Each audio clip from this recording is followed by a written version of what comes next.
I want to talk to you about 7 ways to unknowingly open doors to demons. Number 7 will shock you. In scripture, demons are presented as wicked spiritual beings that oppose God, harm humans, and represent forces of darkness. Their primary aim is to lead people away from God's presence. Imagine, let's look at it in this way. Imagine opening the front door of your home or your house. Once that door is open, you have no control over what might come inside. It could be cockroach, it could be something harmless like houseflies, or it could be a rat or mosquitoes. Now, anything can come in.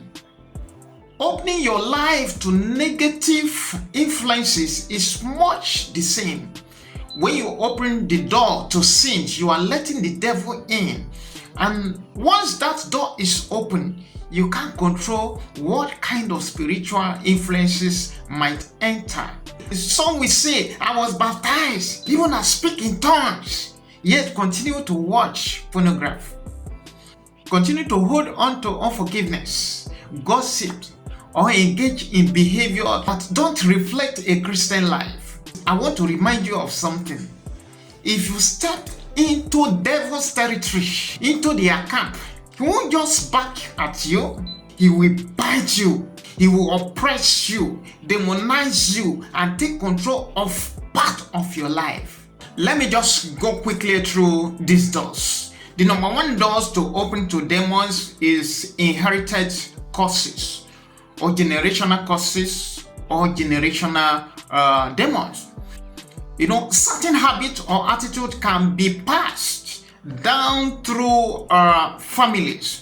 For example, if a family has a pattern of substance abuse or unhealthy relationship, it can be a challenge to break this circle.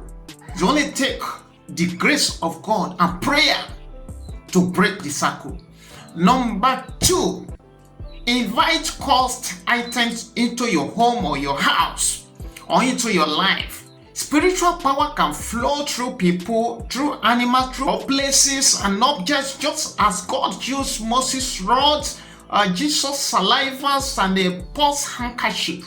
Similarly, introducing demonic items like charms or books, invite demons into your life. Close the doors to the devil and open your heart to Jesus Christ. Sometimes ago, I kept a tortoise in my house for some time. Things were not working smoothly, but the moment I prayed and God revealed to me, I moved out the tortoise out of the house and things began to work properly. Number 3, immoral sexual behavior. We're talking about sexual encounter here. It can open doors to demons. Sex is not just a physical act, it's a spiritual one that affects the soul, your mind, will, and emotion.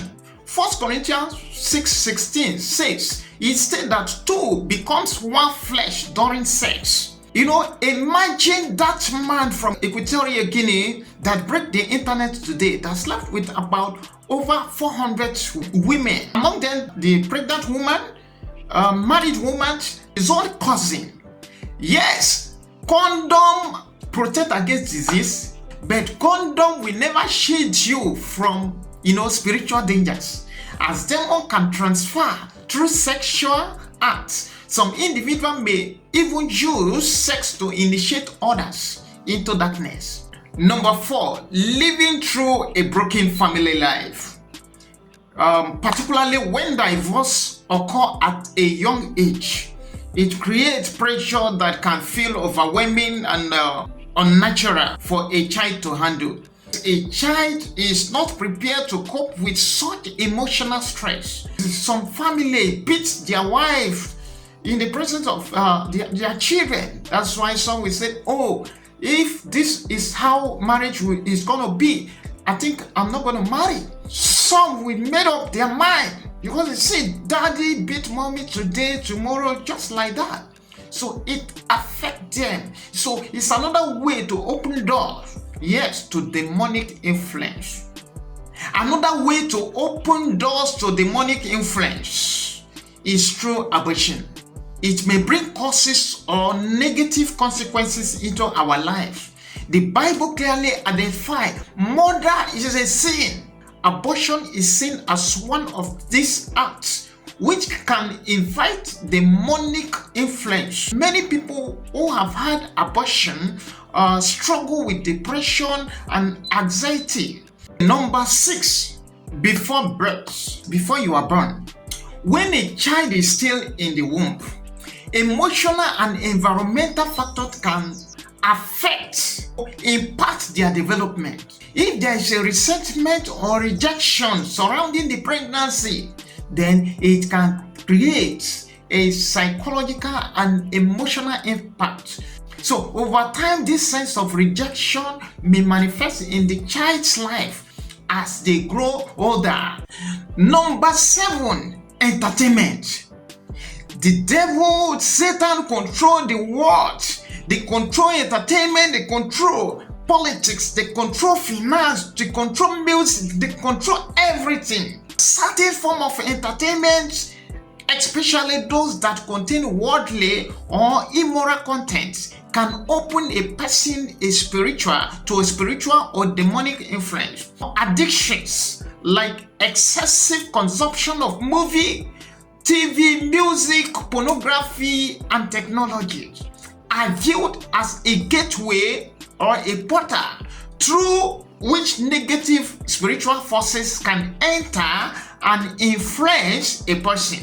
American rapper, most popular rapper, P. Diddy, the world gave him fame, it gave him money, it gave him everything in the entertainment industry in order to control him. He was full of himself.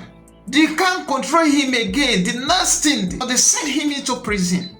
But I pray for him that God will reform him and God will use him for his glory. Another area that I want us to look into under entertainment, like reference and cell phone.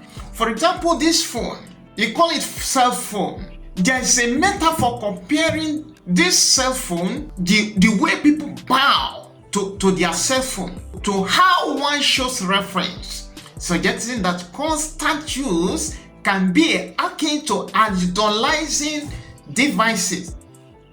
How do you make use of it? Some can be on phone for 5 hours, but we cannot be in the service for an hour or 2 hours.